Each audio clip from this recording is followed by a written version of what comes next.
Hello, everybody, and welcome to another great episode of My EdTech Life.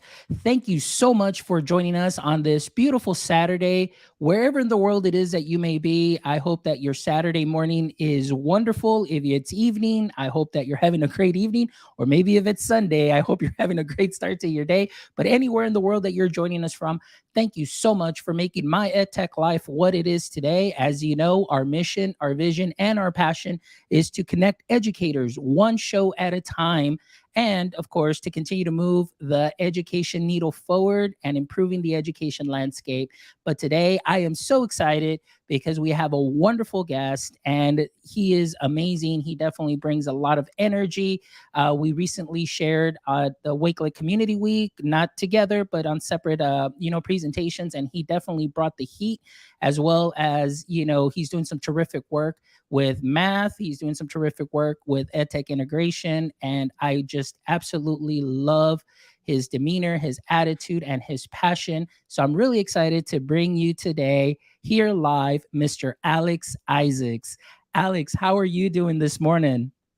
Well, what could be better than this? Spending my Saturday morning talking ed tech with someone who I really look up to. I'm so happy to be here. My first day of summer break, so I had a wonderful, memorable year at Red Bank Middle School in Red Bank, New Jersey, as I'm a eighth grade math teacher. And this is just such a. I've been saying this a lot recently, but just another dream come true, where I'm a part of such a great program, a great podcast, and I'm just excited for the conversation today.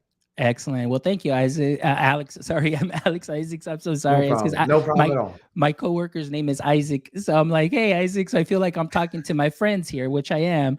So, Alex, thank you so much, and I'm really excited for this great conversation. And of course, we're gonna get into it. Really, the topic is I'm just curious because I see your passion and I see what you do, as well as other educators, and really fostering just a great community through the use of ed tech, and how you implement that into your classroom, and especially with math, which is something that sometimes, and what I've seen, at least in my area, that a lot of math teachers are a little bit reluctant to implement some just ed tech platforms into their courses. So I'm just curious to note a little bit more of how you're able to do that. But before we do that, as always, Alex, you've seen the show.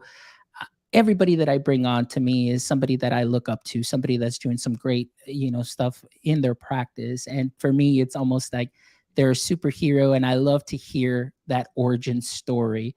So, Alex, if you can share with us just a little bit of background as far as your road into education. Was it something that you always wanted to do, or was this something that was a pivot at some point within your thought process of careers?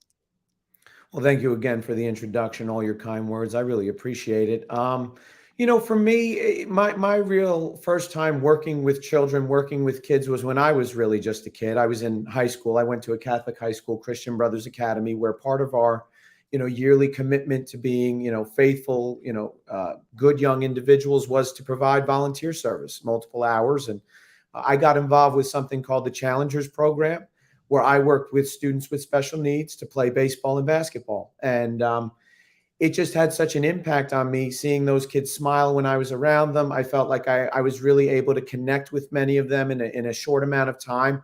And it just really felt good to be able to give back in that way, because it was always something very near and dear to my heart, where I feel like if you can provide care to those individuals and make them feel good, that's about as good as it gets in this world. So, that happened to me in my early teens. And then I have a very successful father, David Isaacs, who worked his way up on Wall Street, and he was a businessman. And I saw the success that he accomplished. And I said, you know what, that's what I want to do. I want to make that money. I want to be a powerful guy. And I then kind of pivoted towards working towards accounting, and I got an accounting bachelor's degree, where I wasn't really passionate about it. I went through the motions, I would say, so to speak, in college, got great grades, did very well, graduated with honors, and felt good about that.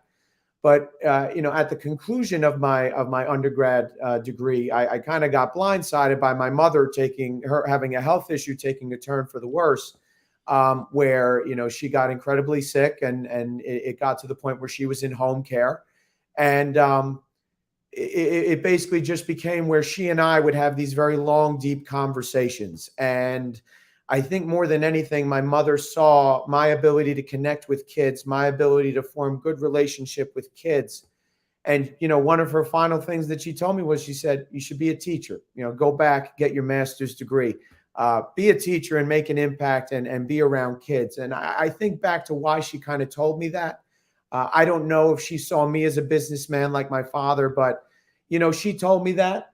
I loved my mother very much. I love my mother very much, even though she did unfortunately pass away. And I try to honor her by following through on that. I got my master's degree in education from Monmouth University in New Jersey, nearby where I live.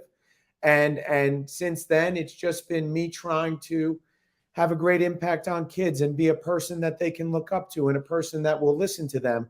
And so it definitely, I had the seeds planted very early on in my life. And then it kind of took a couple twists and turns to the point where I really finally realized in my 20s that this is what I want to do. And this is the kind of thing, this is the kind of impact that I want to have on children and the community at large. Man, that is great. Thank you so much for sharing that and really getting personal.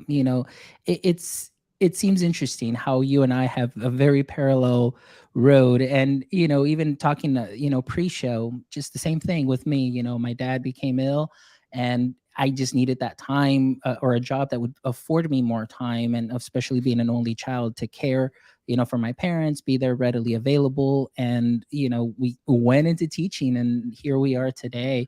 And so I'm really excited because, again, you're getting a lot of love here. We've got John Woodward, who's joining us from Temple ISD. We've got Lois also, who's joining, and we've got Amy. They're just showing a lot of love here, and I'm really excited. Thank you so much for joining us this morning as we get to chat with Alex. So Alex, now that you decided to make that transition into education, just describe a little bit about at least how your first day, maybe, okay, we'll go with first day and first year experience went, and how maybe some of those business elements that you learned were very useful to you, to implement into your classroom to create, community or engagement. Well, I look back on my first year now saying, I wish I knew what I know now. And I think we can all say that as teachers. I wish I could go back to that first year and be as competent as I am now with tech. I wish I could have made my lessons a little bit more engaging, a little bit more fun. Now, I do feel like I had a lot of fun with my first year group of students, where I taught sixth grade science and fifth and sixth grade math. It was a whirlwind of a year. There was a lot of tumult at the school that I was at. There was a lot of infighting. It was really quite insane. But in the end, I kept in mind my main goal throughout that year was, I'm going to form connections with these kids, and I'm going to show them that I care very much about them. We had a hurricane go through here, Hurricane Sandy, where even years later, this town that I worked in was still being impacted by that storm. It was a lot of people were working as, clammers, fishermen, things along those lines. They had businesses that were down near the shore. And the entire community was basically just flooded and ruined beyond, all repair, where places were abandoned, things along those lines. So I knew these kids were struggling, and a lot of them were having a tough time. So for me, I said to myself, this first year is going to be about making relationships and really seeing what I can do in my first full-time position. And what I really just tried to do was take off of their plate the things that I felt were taking time away from meaningful learning. So for me, I was, kind of teaching middle school math. It went up to sixth grade at this school. So I deemed that almost to be like an elementary school, but I was teaching middle school math in a 40-minute block. So, the note taking, all those kinds of things, I felt like that was kind of taking away from the learning. So what I decided to do then was just really implement what I thought was great tech at the time, which was making Microsoft Word note slides, notes pages, where at least they had those guided notes for them. It provided them that level of support. I actually did kind of get involved with doing some QR codes that year. That was my level of innovation at the time, where I was providing either video or audio to them with QR codes. And I got such great feedback from the parents saying, we hadn't seen this done before, and we really enjoyed how you implemented this. And I formed some great bonds with those kids. And it just was a whirlwind. But I made some great relationships with people that I'm still close to, even though I'm no longer at that school. And it just helped me grow so much as an educator, because it was almost like the line in New York: if you can make it here, you can make it anywhere. And since then, I've been lucky enough to be at two different schools where it's just been very harmonious and supportive. And I just look back on that first year of saying, I wish I would have known a little bit more, but I'm very proud of how I did take risks.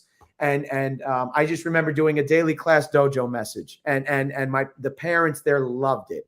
There were no misconceptions about what was due. Students knew exactly what was due, as did the parents. Everybody was on the same page. They said, "We love this. We would love to see all the teachers do this." So, those were my little tips and tricks that first year that kind of helped me survive. And I couldn't be more proud of the kids that I taught over there in Highlands, New Jersey. That's wonderful, Alex. And again, a similar parallel. I came in also. I started off high school math, and then went fifth and sixth grade math and science. So again, it's kind of interesting there. A couple of things that I want to highlight. And I love what you said. And I think, to me, this is once I made that transition, kind of from high school into elementary. High school, I mean, I had my students for 90 minutes, and it was only for half a semester because of the block scheduling. So, I mean, it was just constant rotation of students. But when I moved into elementary, I had my kiddos all year long. And so I think that's where I really honed in a lot more of those skills that I learned. But one thing that I did learn that I love that you mentioned is knowing your students and seeing what you can take off of their plate. And we all know that students, they have lives outside of school, and sometimes we don't know what may be going on at outside of school. But we might have gotten a glimpse of that during pandemic, as students are learning from home, and now us as teachers, we're guests in their home during these lessons. And a lot of them may have not, or may not have, the best environment outside. So I love that you take that into account, that as a student comes in, you kind of feel them out, building that relationship and see what you can take off of their plate.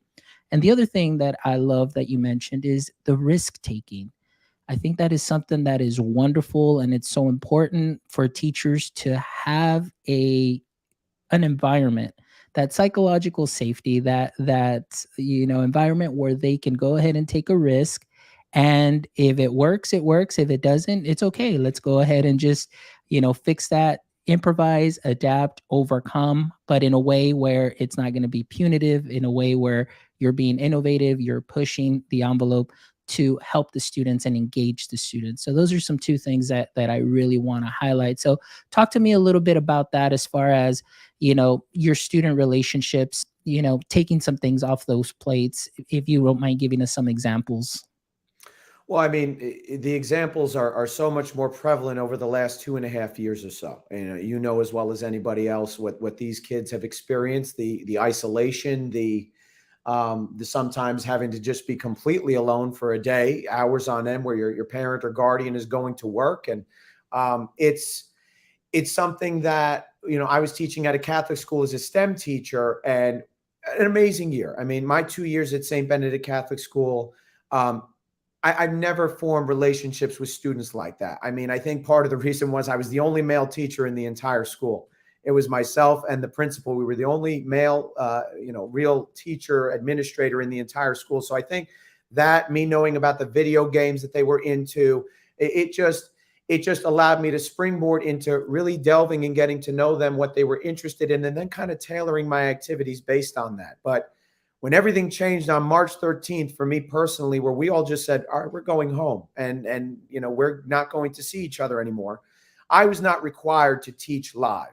Specials classes were not required to teach live at my school. We were being asked to create activities for our students that were basically optional. If they wanted to take part, and they could. If they didn't, that's okay. We wanted to focus on the core subjects. So the first video I sent to them the night of all of us going home was, guys, I know that this is going to be a completely crazy time in education, but we're all in this together. And I encourage each and every one of you to benefit in one way at the end of this time.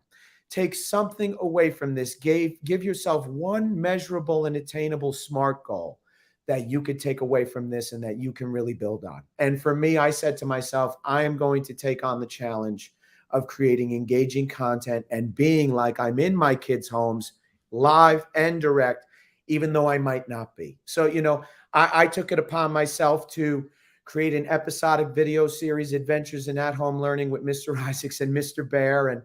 And the only reason why I did that was for the fun of the kids. And I had some of the most meaningful emails that I've ever received were parents saying to me, "You made it feel like it was normal for a little while. You made my kids laugh again." And I was teaching kids from first to eighth grade. So I'm thinking to myself, how do I create something that keeps in mind what they're into, but also at the same time take off of their plate all of the emotion and the inundation of information that was coming at them and the completely different environment that they were in. So I just tried to give them that overall sense of normalcy coming back. And I did that through my humor. I did that through care. I did that through, creating virtual classrooms for the first time with my Bitmoji, including audio and really authentic, fun activities involving Minecraft and Tinkercad and Roblox, getting into that gamification. And a lot of people, the pandemic and COVID, it hurt them. Their talents weren't able to be on display. For whatever it's worth, it allowed me to shine. It allowed the true educator in me to shine, and it allowed me to make a difference in my kids' lives more effectively. And while it took time away from me and my partner, who is Lois Alston, watching right now, she's my partner for life, and she's the best and amazing EdTech specialist as well. It allowed me to grow at a very rapid rate because I didn't have to teach live, but I was learning how to use all these different tools in my spare time. So I started with Seesaw and Formative and iMovie, and all it allowed me to do was make kids' lives a little bit more palatable, a little bit better. And again, take that off of their plate, that pain, that strange feeling. And also at the same time, take off of their plate having to just do rote work, giving them those opportunities to be creative. And despite those activities being optional, I had hundreds of submissions each week, utilizing Flipgrid, utilizing, Google Slides, Minecraft, again, Tinkercad. The parents were loving it. I was loving it. The kids were enjoying it. And it was a thrill for me because it really helped me grow as an educator. And now I'm taking those things and implementing it back in a math class for the first time. And I couldn't be more happy with that. That sounds so great. Everything that you did. I mean, just hearing you, I got excited, and I'm not even gonna lie. Like it really hit, in a different way because, just the passion that you are sharing and it's just coming through, and what you were willing to go out and do, taking those risks, like you said, maybe not knowing a platform very well yet, but then you jumped right in, and more than anything, because you had that end goal in mind to make, to make something for the students, to help them, to bring a smile to their face, to get them excited amongst, during this time, that of uncertainty and all this time that was happening. So thank you so much. I really want to say thank you for, doing everything that you did and going above and beyond and creating this, because, sometimes we may think that what we may do is something small, but for me, seeing and hearing it from you, this is something big for students, because I've worked with students that have needed that kind of level of engagement, that needed that joy, that needed that happiness, and for you to be able to bring that to them in that situation, that's something that's great and memorable, valuable, and you created a learning experience for them that is going to be memorable, that it's not rote memorization like we talked about, rote work, but it's something that is going to become part of them, that as they continue to move through the years, those skills that they gained, although they saw it as just having fun, but those skills are going to be easily transferable through the following grades. And more than anything, they're always going to have that memory of what you did about going above and beyond. So thank you so much. And along those lines too, all the risk that you took, like we just talked about, you didn't know many platforms, but you jumped right in. So let me ask you, as far as, the risk taking is concerned, and using or selecting certain ed tech to use, what is your thought process on that? Because we may have a lot of teachers out there at this current time that, are still, you know, overwhelmed with so much that is out there. How did you pick and choose what was best for you and what was best for your students?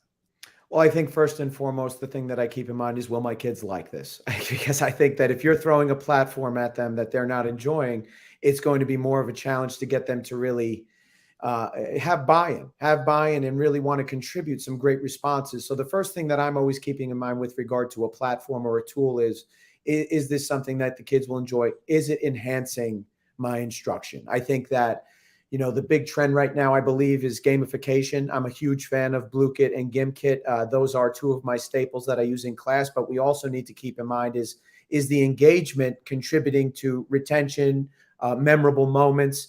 Because if it's not, and kids are just clicking around and, okay, I'm playing Fishtopia and I'm going to go get an epic fish for $100 right now and I'm going to win this game, then we're starting to lose sight of what the end goal is. And I'm always trying to name my objective, work my way backwards, get to that end goal. So for me, it's is it relevant? Is it enjoyable for the kids? Is it something that increases accessibility? At my school, I have a lot of L's. I've worked at a variety of schools with diverse learners, diverse sets of needs, especially after these last 2 years where, there's a wide array of skills, needs, etc., where I want something that will be either translated into my students' native language with one click. And that's why I've absolutely fallen in love with Moat. They're adding that in. And something that's also going to be a platform or a tool that parents are really enjoying, that they're going to have a strong buy-in with. Because again, for me, it's about everybody kind of being on the same page. I'm always very transparent of my expectations, what is due, when is it due, providing modeling in video screencasts or audio instructions where, I feel like, okay, I'm providing all this to a student, but what this is going to allow is, regardless of what's going on in their household, as long as they have a cell phone or something along those lines, some piece that they can connect to a video, they're going to be in pretty good shape. They're going to have me with them, because I think that not only does the voice of a teacher who proves that they care about you, can provide that comfort to a child at home where they might be struggling. But I always tell my kids, I said, you're going to have me wherever you go. It's just a matter of what you do with me. It's a matter of, are you going to hear me? Are you going to scan this QR code? Are you going to click play on this message? Are you going to review this Wakelet collection that is filled with all my resources? Or are we going to, decide to just say, nah, I'm just going to kind of wing it here and do the best I can? So, for me, it's just really about promoting tools that allow students to best succeed, that they enjoy, that the parents will hop on board with, and that it's something that you feel would be effective for other teachers, where I could bring it to my team at Red Bank Middle School and hopefully that they decide to implement it in their class. Because the word that I've kept in mind since having this dream of becoming an EdTech specialist is impact. And I've just had the opportunity in a couple of different instances this year to have an impact beyond my classroom, to have an impact school-wide, district-wide. And on Twitter, I've had the opportunity to have kind of an impact worldwide, where, I'm connecting with people in India. Namya Joshi, I'm sure you know her very well. Mm-hmm. It's just been amazing to kind of just keep in mind that end goal for myself now in my professional career is, I want to have an impact. I want people to hear my voice. I want people to, take from me, take my templates, use them, make them their own, and really just, one of the biggest thrills I get is seeing people take one of my Canva or Google Slides templates and remix it. I got to give a shout out to Donna Shees, who did an amazing job with one of my templates, I believe, for around Christmas time. And, it just, coming, as we spoke in the pre-show, coming from an individual who last August had 82 followers and was in relevant obscurity, even though I'm kind of tweeting out the same exact stuff. It's just been so amazing to me to grow my PLN and meet individuals who are stellar at their job, such as yourself, such as people in the chat, Mel, everybody else. It's insane for me. I can't believe it, because I spent so long kind of being in obscurity going, what am I doing wrong? And then I kind of had a switch kind of go for me going, I'm kind of just showing what I can do. How about if I start sharing everything with everybody and show them what they can do? And since that switch has kind of happened with me, which happened at the beginning of this last school year, it's just taken off. And now I almost view my Twitter as like a side hustle, where I am not only trying to grow, but I'm also trying to help others, because I feel like I've developed a very good repertoire for hybrid and remote learning. So I'm just always promoting tech tools that I'm passionate about, and, sharing virtual classrooms that have everything in one place, and sharing my video techniques with others. And it's just been so fun to be able to build on that and just really, really show what I can do to teachers, students, and administrators alike, and of course, EdTech specialists. That's great. And and that's something that I have seen. I've seen you grow, and and you're right. I've seen the amazing work that you've done. Like when you said when you had few followers, I still knew who you were because we were connected some way, shape, or form, either through mail or one of the global GEGs. And during that time, and now to see what you're doing has just been something that is amazing. And I love what you said. It's just simply just going out there, putting it out there, sharing it, and just overcoming that imposter syndrome, because I think a lot of times teachers, they're doing some great things, but they always feel like, oh no, well, this isn't as good as a, or this isn't as good as him, her, them, and so on and so forth. And but it's just a matter of sharing. And like you said, you're putting your heart into this, you're giving it out, you're sharing it, and people are using it. And again, you're not replacing what they're doing, but like what I love to do is I just say like, hey, it's just a little bit of extra seasoning to add to what you already do great. And then you remix that lesson and you serve it up to your kiddos and see how well it goes. But I really want to thank you for that work that you do, because as oftentimes in education, I think I'm happy that hopefully those silos are we're getting rid of those silos. As brick and mortar, my experience has always been, it's like, okay, I know I'm teaching and co-teaching, but the other teacher would always like hide her copies. Like she'd come out from the copy machine and she'd be hiding what she's making a copy of. I'm like, Oh okay, boy. no big deal. It's like we're working in silos. I'm doing my thing with Chromebooks, and I'm like, I've got the kids in the hall, they're working with Chromebooks, classroom's always open and everything. And but even then, like, it's like, no, no, you can't see what I'm doing. I was like, okay, but I love what you're doing, and it should be an example to everybody. And there's so many educators here, like Mel, who's here joining us. We've got Lois, we've got Amy. Also, they're constantly sharing and sharing tips, and that's what it's all about. Sharing means caring, and you just continue to grow, and take that awesome sauce that you guys are taking, using, and doing, and just kind of make it your own, and that's amazing. I had a question here that John Woodward, and I want to go ahead and put this up here. And John says, "I'm curious to what strategies you've used when introducing an EdTech tool or activity that hasn't worked." Well, I will say, as much as this is going to hurt me to say this because I'm going to say the platform where it just did not work for this activity. But I kind of have to blame the cook, not the people actually trying to eat this food that I threw at them. So I did create a graphing activity on Seesaw, and I loved it. I thought it was amazing. The thing that I didn't keep in mind was that while I'm highly skilled at using the line tool and making it look perfectly straight through two dots, that I then took a pen tool and made it the dot 1 point larger in the font size, and all these different little intricate things that I said, okay, well, they're going to be able to pick up and run with it. They have experience on Seesaw, the platform. But as I'm watching them do it, I'm realizing it wasn't working. It was not working. It was too arduous to actually just perform, create a graph for a linear function. And as I saw my kids, some of them did a great job, and they were okay. But then there were others that were just like, this is more of like an imposition than actually helping me learn this. So right there on the spot, I said, all right, guys, if you did this already, great job. I'm very proud of you that you were able to implement and complete this mini activity here. But I'm going to run make copies right now. We're going to do a paper and pencil graphing with rulers. And there are certain instances in math where I do kind of break away from the tech, and graphing is one of those instances if I'm not using Desmos at this point. So I said to myself, I got to stop this right now. It's time for me to, as much as I love Seesaw, I'm not going to take it personal.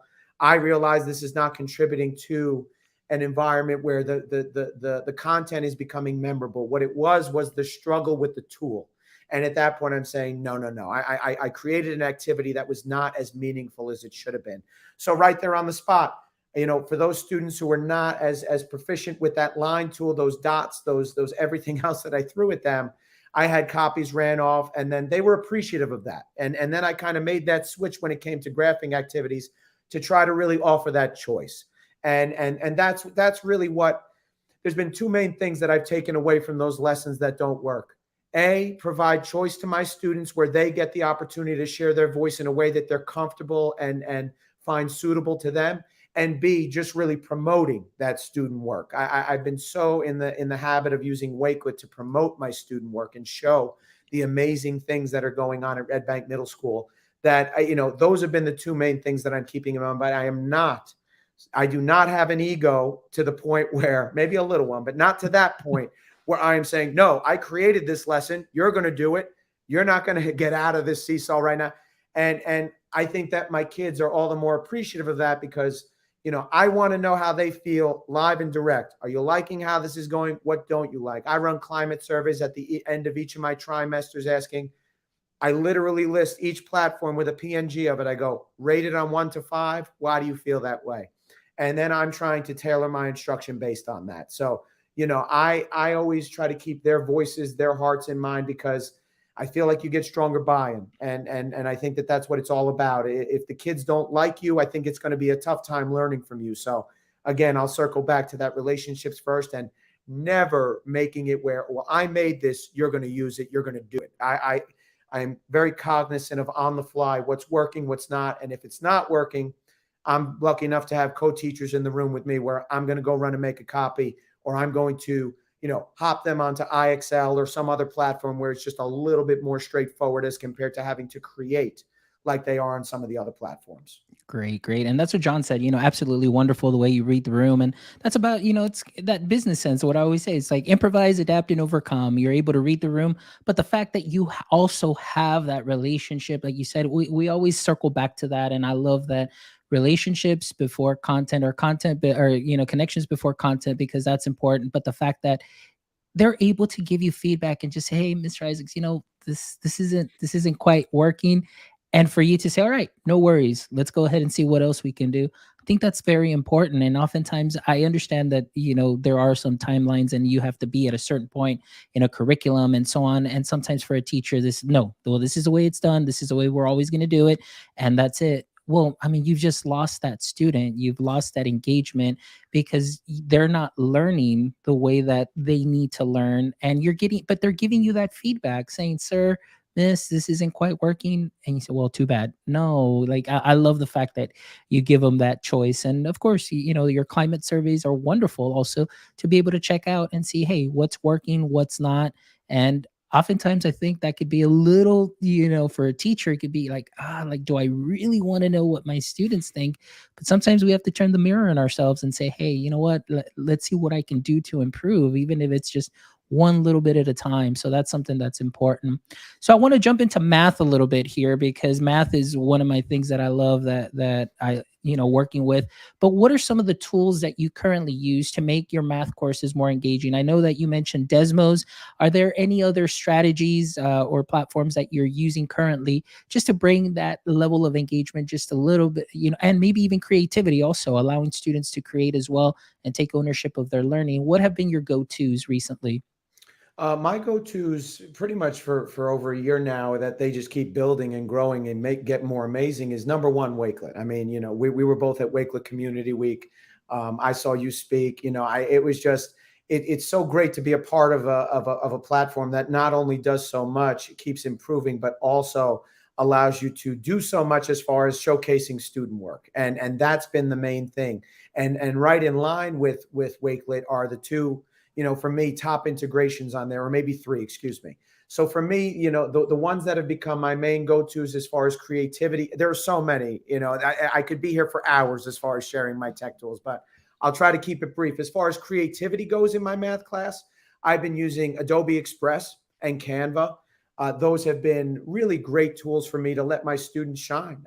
Really allow, because I have so many artistic students. I have so many students who are into anime and graphics and digital design that I feel like I should have incorporated those two from so much earlier on this year, but I just didn't really know how much you could do with those. So not only were those given students the opportunity to get to that higher level of Bloom's taxonomy and the create levels, but it also just kind of was like a running portfolio where I had them creating and adding new word problems that they were being asked to create. It could involve me falling off the side of a building, which I presented at Wakelet, where I was going to get a soccer ball, and my guy Cesar decided to make me fall off the side of the building. Again, this is the type of relationship I have with them. They know they can have me falling off a building, and I will laugh and still give them a fine grade as long as the content is good. So Canva and Adobe have really been great for the creation side, but for me, in addition to Wakelet, as far as, two integrations that have just been amazing on that platform are Moat and Flipgrid.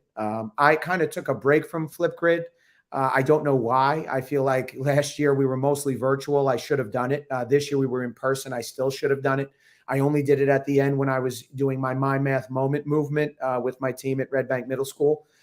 So Flipgrid allowing students to have those AR filters and the different backgrounds, and if a kid wants to just do almost like a podcast type deal, they don't feel Yeah. comfortable being on camera, they could do audio only. And then for me, the platform as well, Moat. I mean, for me, with my students, who a lot of parents, family members, they speak Spanish as their native language. The new transcription feature has just been a complete game changer for me, and I'm very cognizant of accessibility. So that platform just allows me to develop not only that level of accessibility, but also that connection. Where I sent a Moat message to my student Carlos yesterday, and I received an email back that was so heartfelt and so poignant. And it's making these memories. It's making these memories for me as a teacher. Last couple of years, it's been a blur, and there's been a lot of. I got to tell you, I remember very little of teaching virtually, and I think that's the case because I wasn't around the kids. I was and I wasn't. Now that I'm back this last year, everything is so memorable. The bonds were able to be stronger. And to know that me just simply going, hey, I'm going to miss you, man. And I'm so proud of everything you did this year. And, when you make it big in soccer, I want you to holler at me. And for him to write back, you have no idea how much that Moat message meant. And it makes my heart sing, because I know that some of my kids are struggling. And I've seen it firsthand on a near daily basis that there are some kids that are just having a tough time. So for them to hear my voice instead of me going, sitting here typing an email going, I hope you're hanging in, I hope you're doing okay, to have that connection with them, it's just been a really great tool. And now that I can add my audio motes into Wakelet and really provide explanations or higher accessibility on those, it's just really synthesized to form these very aesthetically pleasing, engaging collections that I feel teachers can take something away from. And my kids are saying, we want to see the Wakelet collection. So, that day when once a kid told me that, I said, okay, PNG of Wakelet right in my virtual classroom. You click on it, you're going to the Math Musings newsletter with my math moment. And it's just been so fun to see that. And those are my main platforms. So Canva, Adobe Express, Flipgrid, Moat, Wakelet, Formative. I'm a big fan of Formative. My kids like the fact that I can click a button and then they're being told if they're right or wrong in real time. But there are so many that I enjoy. Nearpod as well. Nearpod has been an amazing platform for me to really keep tabs on my kids, even in person, and then showing maybe misconceptions to the entire class and really have those collaborative discussions. So I know I listed a lot, but those are all ones that I would say, if you're just starting off, and not to mention extra bonus with Wakelet, I feel like that kind of propelled me to develop my PLN. I mean, Amy and James over there, everyone, frankly, everyone who is at that company is always very gracious, very kind. And it helped me build and become more well-known. And I always keep them in mind for that. And I've been lucky enough to be able to present on Moat, and Amanda Fox's the Canva classroom. That was a great opportunity for me, where I got to show how to make a virtual classroom with Canva. So those would be my top tools that I would say, really look into it, especially with Wakelet, where you could throw everything in one place and kids don't have to go clicking around. And the added bonus of having your voice right on there with Moat. I think that those would be the best right there. Huge. That is a great list. Thank you so much for sharing that, Alex, because those are definitely some great tools to have in the teacher tool belt. Or, of course, like I always say, that's some great seasoning to what you already do great that you can definitely serve up for some definite engagement. So I'm really excited about that. Well, Alex, our time here is kind of winding down, and I've just been very thankful for really just, I am in awe and just have been enjoying just the passion, everything that you've been sharing, how you are with your students, how you are personally, and how this really, really means a lot to you and what you're doing. And I just want to let you know that I am honored to have you here to share that passion, where you can share this to with all our viewers and all our listeners that will either watching live or that will be catching this show later on, and that they can definitely follow you and just to continue to grow your the PLF, the personal learning family, just to continue to grow, because that's what it is. It's a family, and I love every minute of it, and I thank you so much. But before we go, we definitely need to wind down here with my 3 favorite questions to ask my guests. So here we go. Alex, are you ready? I'm ready to go. All Let's right, here go. we go. In the current state of education, what would you say is your current edu kryptonite? I would say, I had thought about this question a little bit. I really try to keep the ego out of it. I really do. I feel like I am a bit of a perfectionist as far as something, I see that that is 1 micrometer off to the left. I can't have that. I have to see that red line on Canva going directly through the middle. I feel like I'm going to really make an effort next year, dependent on my position. I'm going to really make an effort to use what I've already created and stop tweaking so much. I feel like I kind of get wrapped up in this idea of I've got to do more. I've got to innovate. I've got to now make this even better. And I took all of my virtual classrooms from last year and revamped all of them this year. Now, I said to myself, I'm not going to do it again this year because I feel like, okay, these are about as good as it's going to get. I don't know what else I could do, but I feel like that whole thinking that everything has to be just in a certain way, I'm realizing more and more by the day that only I am seeing these things. So I have to kind of take a step back and just really focus on, okay, my end goal is getting these kids to understand this content. My end goal is getting these teachers to better understand this tech tool and understand how to use my template. I'm going to really just try to focus on the content first, and then the primping and preening stuff. If I have the time, I'm going to kind of go after that a little bit more. But for me, it's about I'm really going to focus on developing myself and building myself up as an educator, and spending a little less time with the perfectionism and frankly, the amount of certifications that I'm going after. I'm now trying to now pinpoint ones that are most pertinent to what my goals are, the populations that I'm dealing with, the demographics. So those are going to be the two main things that at this point I am weak. I am weak with the amount that I have put in to my resources, my Twitter game, my certifications where I made an Adobe graphic recently where it's one of my SMART goals this summer was to detach from technology at least 2 days a week. And I'm going to do everything I can to really follow through on that because I feel like I've gotten to the point where it's taken up too much of my time. I want to enjoy my summer with my partner and her kids. I want to go out with friends. And I just want to really have a good time this summer. So I think that those are the main things that I'm going to keep in mind that could be a weakness. Now, I will say this fun fact. This is quite the joke here, but I have a couple of friends who say, my edu kryptonite is my font selection. They say that my fonts are always very all over the place, too many fonts. So I do also have a population out there who know me that say, I think those fonts are a little too wild for this activity. So there's that as well. But I'm going to go with the ones that I shared with you. I just wanted to give a little nod to the people who think I do a little too much with fonts. So. Nice, nice. Hey, Yes. that's all good. All right.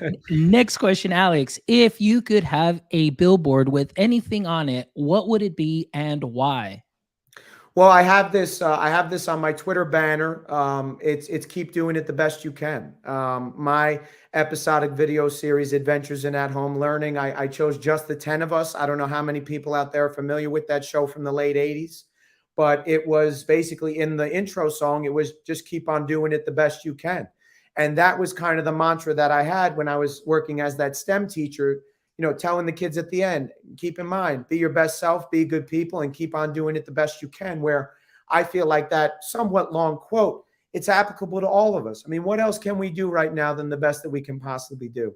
I might not do it myself, but I'm always telling other teachers on Twitter and otherwise, give yourself some grace. Are you doing your best? That's the first thing I ask my kids. The first thing I ask, a teacher who might be down at the moment, I go, are you doing your best? Are you doing the best you can at this moment right now? And if a kid is telling me I am, well, I'm going to do my best to take that statement at face value, take it into my heart and say, all right, I believe you. I believe that you're doing your best. What can I do now to support you? If a teacher's telling me, I'm having a tough time, are you doing your best? Yes, I am. Well, how about giving yourself some grace and realizing that we are in extraordinarily difficult, challenging times. And who knows when it's going to end with the mass, exodus that's kind of happening in certain districts, in certain schools, in certain areas of the country. So for me, it would be keep on doing it the best you can. If you are giving your best with whatever level of percent you have inside of yourself for that day, I can't ask for anything else of you. So that would be my mantra to kind of keep in mind, albeit a little bit long and from an '80s sitcom song. That would be my mantra that I think that if people keep that in mind, they can accomplish great things. Excellent. Great share. Really appreciate that. And the last question, Alex, and maybe soon. I know, I mean, you're definitely growing, you're doing a lot of ed tech and you definitely have a lot to share. So maybe in the near future you may decide to start clicking record and start doing your own podcast. But let's just assume that today this is your show and you have one question that you'd like to ask me. What would it be? And For me, you've heard my goal of becoming an ed tech specialist. For me, it's just, what would be your best advice? I know that there's a lot of people out there trying to make this transition. I do everything I can to try to separate myself while also providing resources to those same people who are going for these jobs. What would you say would be your best advice for an aspiring ed tech specialist or technology integrationist or tech coach, all the different names we have for them, in order to really try to get that first opportunity, get that foot in the door? there we go. Okay. So the first thing to do is number one, obviously, you're definitely bringing the heat in the classroom, bringing that passion, that engagement. So you definitely want to provide that same energy and that same level, at the next level, because now you're going to be working with teachers. So the thing is document what you're doing, just like you're doing, sharing as much as you can on social media. Build a nice portfolio with all of your, of course, your badges, your certifications, all of that great stuff. And then when you're ready to interview, make sure that you just go in there and be yourself, what it is that you're doing. Now, again, I also want you to know that having a no is also an acceptable answer. So please do not get discouraged or say, oh, you know what, I'm not good enough for this. You are, but maybe it's not the right environment for you at that time, or it's not the right timing. But again, I just want to encourage every single one of you that wants to move up in this world and be able to support at a greater level and create a bigger impact.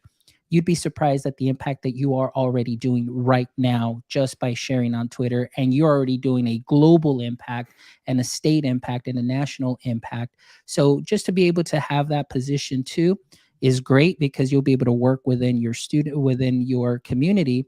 So just be yourself, document, share on Twitter, and just keep on bringing that same passion and energy at the district level.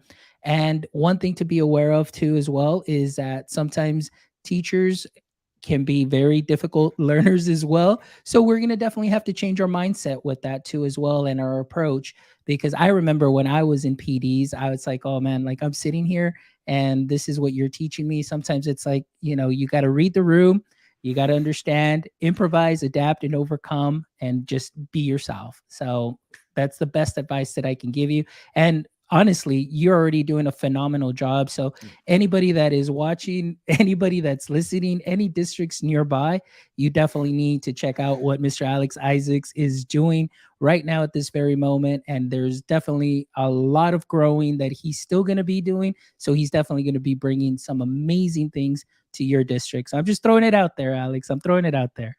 Thank you so much. And again, you're somebody that I look up to so much, and so many of your guests that I look up to so much. I mean, I just had such a memorable school year where not only did I do great things at school, but these opportunities that have been, granted to me. It's just such an amazing thrill. And as I told you in the pre-show, a dream come true.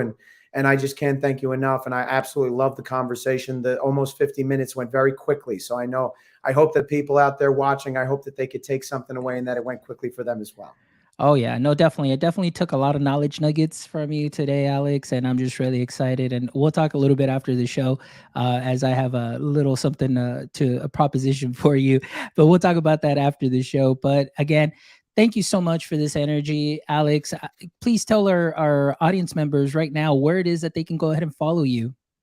Well, I'm at Mr. underscore Isaacs underscore math on Twitter and Instagram. I'm mostly on Twitter, providing my resources to everybody. And I would also encourage everybody to check out my Wakelet profile. I think that there's something there for almost everybody, especially math teachers. But there are definitely collections there where if you go to my bio in my Twitter page, my Wakelet homepage is actually linked right there. So I would encourage people to follow me if you're into math or ed tech or different types of tech tool tips. And I plan on really trying to share some new ways that I'm going to hopefully implement tech next year in the classroom with teachers and with students. So follow me on Twitter. I think you'll get a lot out of it. and I'm going to definitely use from now on PLF. I'm going to use that because network sounds kind of cold. So for me, I like friends or family with that PLF. I'm going to be using that from now on. So I'm going to steal that from you. There you go. Hey, and that's what it's all about. It's just all Yes. about family. And that's one thing that I love, that I kind of switched from network, because to me it's like everybody that I learn from is just, hey, you become family. Like I took something from you that you're sharing and I kind of made it my own or sprinkled into what I'm already doing great. I was like, hey, we're family now. So I love it. And I'm just so glad and so thrilled that you and I were able to connect and have this wonderful conversation, as I can continue going on and on, because just you definitely have so much to share. But thank you so much again for your time. I really appreciate you all. And for everybody in the chat, I'm going to mention John, Lois, we've got Mel, we've got Amy that joined us, and all of those that are going to be rewatching or listening to the episode at a later time. Thank you so much, as always, for making my EdTech life what it is today. Please make sure that you check out our website at myedtech.life, myedtech.life. Check out all our previous guests, amazing episodes, and you'll be able to connect with the guests there, as you will be able to connect with Mr. Isaacs too, because all his information will be on the episode show notes and profile. So check him out. Make sure you follow. Also, please make sure that you drop us a review or send us a message, guys. If there's a guest that is out there or somebody that you'd love to see on the show, or maybe you'd love to be on the show, reach out to me, DM me, send me a message through our website, and I'd love to schedule you to be on the show and just to continue to share any awesome sauce that you're doing and sharing with the world. This is the platform for you. As you heard in the beginning of the show, the mission, the vision, and the passion of my EdTech Life is to connect educators and creators one show at a time, so we can continue to move that education needle forward. Also, guys, please check out our merch. We've got some brand new merch, so I'm really excited. We've got caps, we've got all sorts of shirts, sweaters, and I know summer conference season is here, or just summer lounging is here. So if you want to pick up some threads, pick them up. They definitely help support our show in, of course, paying the bills and keeping the lights on, and of course, keeping the coffee cup full. So that way we can continue to bring some creativity and some amazing guests to y'all. So thank you as always for your support. I really appreciate y'all. And we will see you until next Saturday. We won't have any during or midweek shows this coming week. However, I do want to make an announcement on this show is my summer vacation's coming up on June 27th for 3 weeks. So get ready for a Maya Tech Live, probably podcast marathon, as we will probably be going live 3 days out of the week for those 3 weeks and just bringing you some amazing guests. So we're lining those up for you. So I'm excited for that. But as always, thank you so much, my friends. I really appreciate y'all. And until next time, don't forget, stay techie, my friends.